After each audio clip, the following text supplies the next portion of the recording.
And this one is a really interesting area control game where you're going to be using either your military might or your political influence in order to gain control of different areas and try to score the most victory points at the end of the game. But what's really interesting about this game is that each player is going to have their own set of units that they'll be able to put out onto the board in order to gain influence there. But the thing that makes this interesting is that you're also able to control 2 other nations, and there's going to be a bunch of different nations out on the board, but you're going to be able to control a specific 2 of them, and the other players will also be controlling a specific 2, but there is overlap between them, meaning that one of your nations is going to be shared with another player, and your other nation is going to be shared with a different player. And there are ways that you can score victory points just for yourself, but between these 2 nations, you're going to be gaining victory points equal to the influence of the nation that has the lower influence. So you do want to try and raise them both, but you want to try to raise them both as evenly as possible so that you're not giving too many victory points potentially to someone else, while also making sure that one of your nations doesn't fall too far behind because that's the one that you're going to be scoring. But the game plays over a series of rounds with each player getting 1 turn per round,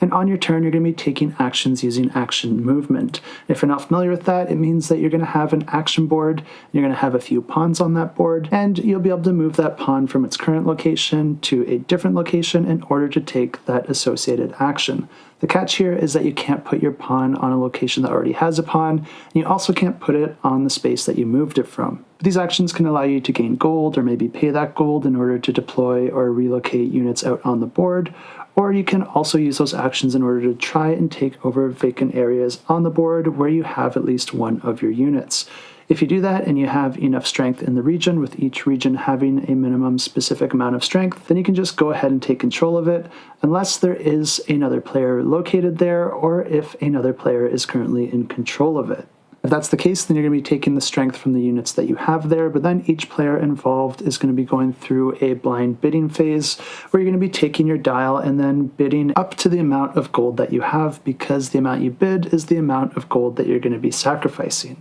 Because there are also some loose alliances in this game, depending on who you share a faction with, you might be interested in another player winning or losing a battle, and when you do contribute your strength to a battle, you can decide whether you want to contribute that strength to the defending side or to the attacking side. There is also an action you can perform to just jump into combat without trying to take over a region, and there is some benefits to that, but for the most part, it does follow that same flow. You might have also noticed that there are some buildings located out in these different regions, and that is another action that you can take if you do have the gold in order to build those, and you can pay in order to do that. And that's going to be giving you some sort of benefit, whether it's victory points or additional strength in that region. As players are playing, there's going to be a few tracks that are moving and some different timers that can trigger the end of the game. And then at that point, it's the player who has the most overall victory points that wins the game. And if you do want to check this one out, I will have it linked down below.